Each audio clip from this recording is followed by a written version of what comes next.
The Frankfurt deal was finally closed. 6 relentless days of negotiations, endless coffee, sleepless nights, back-to-back meetings in cramped boardrooms, and I had finally secured the European expansion my boss had been chasing for 2 years. My body felt like lead after the 9-hour flight back home, but victory carried me like a current. My career was taking off, and I had never felt prouder of myself. As I steered my rental car toward my parents' suburban home, the late evening sun dipped low, casting long golden shadows across Maple Street.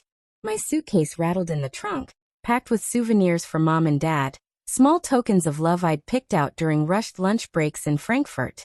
I had promised Mom I'd stop by before heading to my apartment, and I could already imagine her face lighting up when I walked through the door. She'd hug me, insist I eat something homemade, and I'd sit at the old kitchen table while she asked for every detail of my trip. When I pulled into the driveway, the sight felt almost comforting. The house hadn't changed, white siding, green shutters, and the flower beds Mom still carefully tended. Even the bushes near the garage looked trimmed, proof that Dad had finally gotten around to it after months of promising. For a brief moment I smiled, but the smile faded as soon as I pressed the garage remote, and the door began to rise with its familiar whir. My heart lurched. My Challenger wasn't there. The space was empty. At first, my mind scrambled for excuses. Maybe Dad had moved it to the street. Maybe Mom had asked the neighbor to borrow the space for a delivery? But no, the space was completely bare.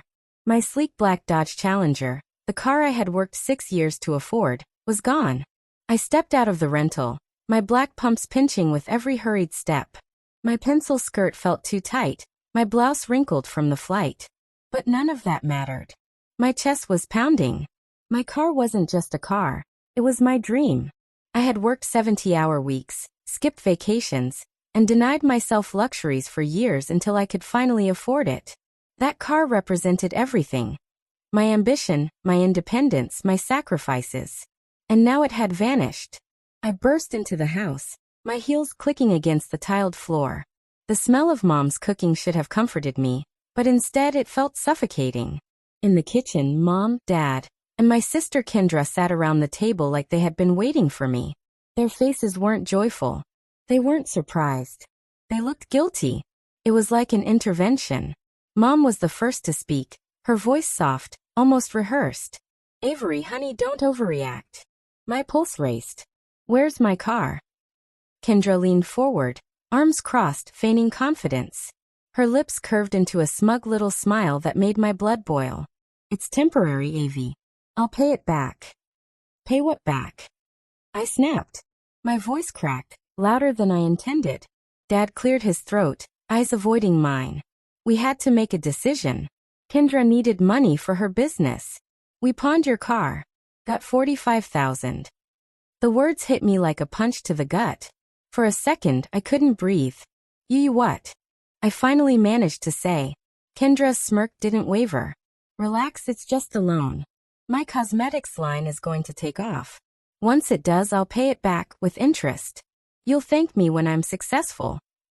I stared at her in disbelief. My mind raced through all the sacrifices I had made. The weekends I had worked while friends went out. The times I had eaten ramen just to save money.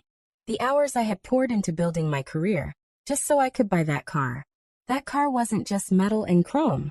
It was my symbol of freedom. And they had sold it behind my back. "That car wasn't yours to take," I said, my voice low, shaking with anger. Mom reached out, her tone patronizing, as if I were a child throwing a tantrum. "Family helps family, Avery. You make plenty of money now. Kendra needs this chance. You wouldn't want to stand in the way of your sister's dreams, would you?" My vision blurred with rage.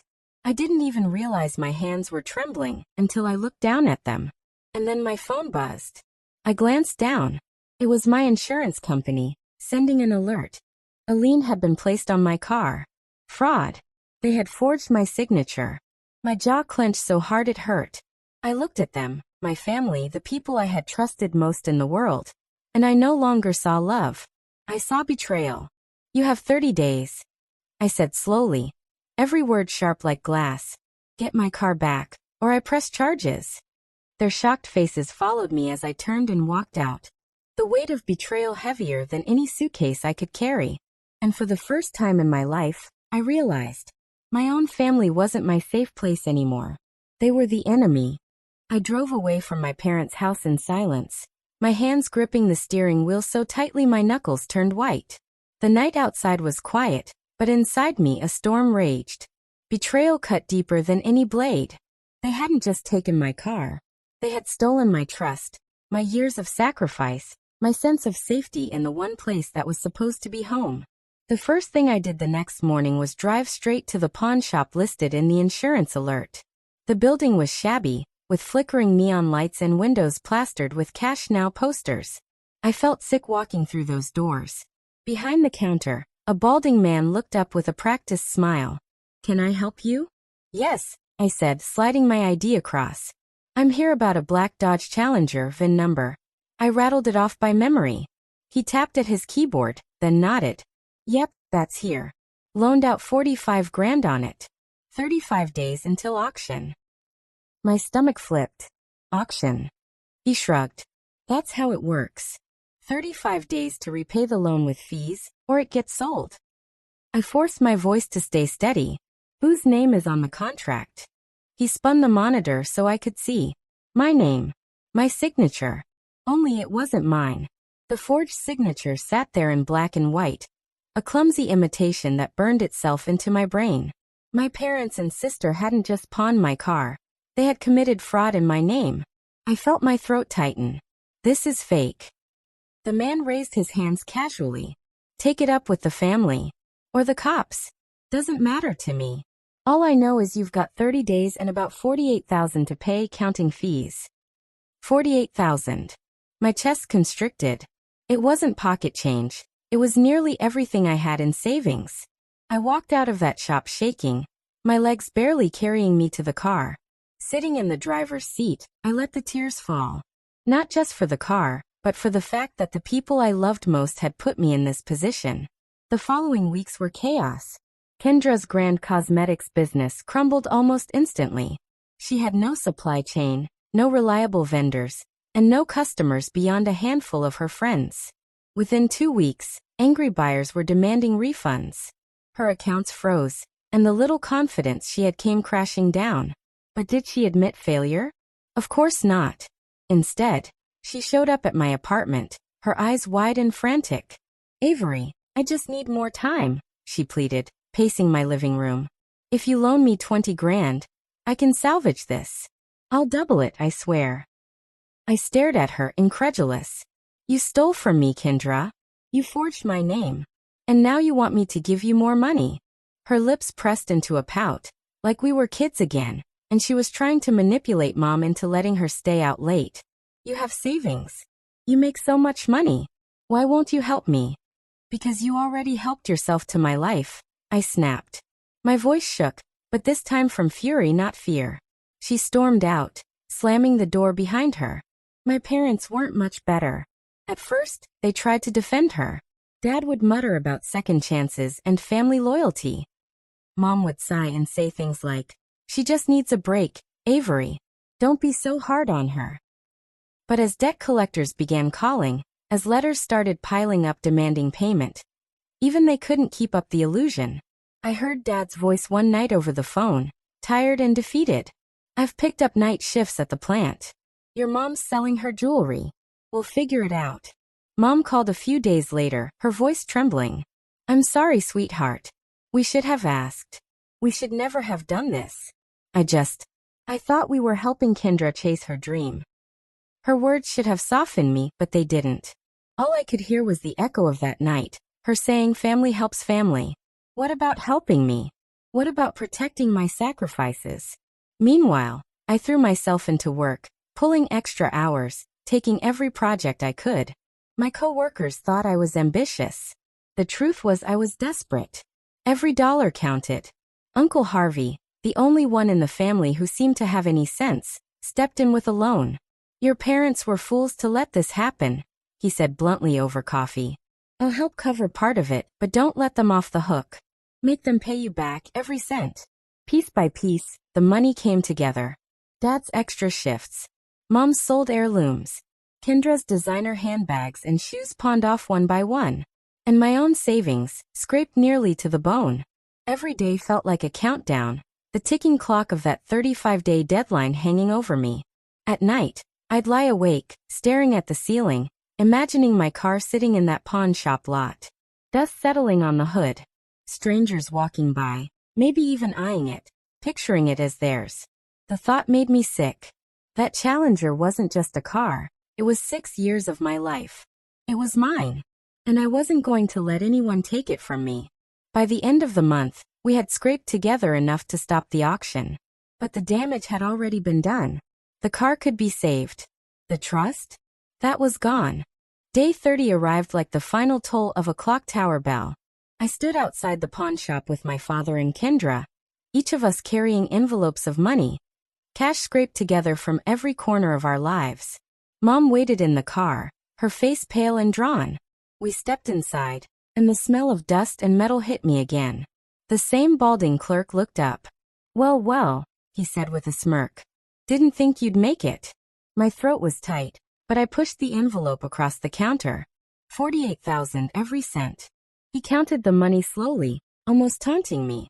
Then with a satisfied nod, he slid a set of keys across the counter. My keys. My car. The moment my hand closed around them, something inside me shifted. Relief washed over me, but it wasn't sweet. It was heavy, like setting down a burden that had left bruises. I had my Challenger back, yes, but I also knew the truth. My family had betrayed me, and nothing would ever be the same again.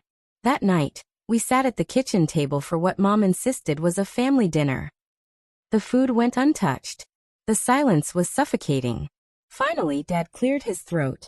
We're sorry, Avery. Truly. We never should have taken your car. Mom's eyes filled with tears. We thought we were helping Kendra. We didn't realize what we were doing to you.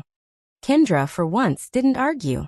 She sat slumped in her chair, her once perfect hair hanging limp, her eyes ringed with exhaustion. I screwed up, she whispered. I'll pay you back. I promise. I studied their faces, searching for sincerity. And for the first time, I believed they were sorry. But believing didn't erase the pain. You've all said sorry, I said evenly. But sorry doesn't fix what you did. You stole from me. You forged my name. You risked my future. Mom sniffled. Dad bowed his head. Kendra bit her lip. I'm not pressing charges, I continued. But things are going to change. I pulled a folder from my bag and set it on the table. Inside were contracts I had drafted with the help of a lawyer friend.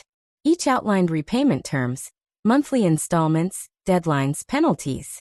Their eyes widened as they flipped through the pages. You'll each pay back what you owe, I said firmly. And this time it's legal. If you break this agreement, I won't hesitate to take it to court. For once, no one argued.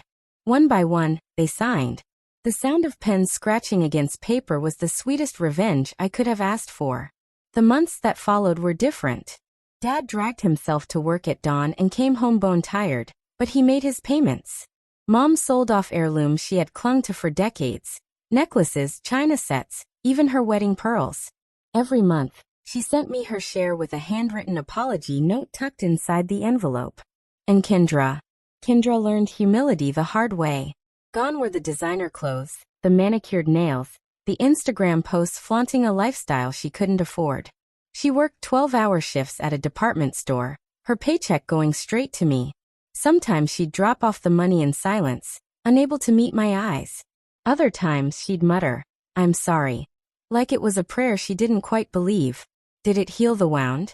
Not entirely. But every payment was proof that they finally understood the weight of what they had done. A year later, I took a trip to the Colorado Rockies. I drove my Challenger through winding mountain roads, the engine roaring as sunlight gleamed off its black hood. The air was crisp, the sky impossibly blue, and for the first time in months, I felt free.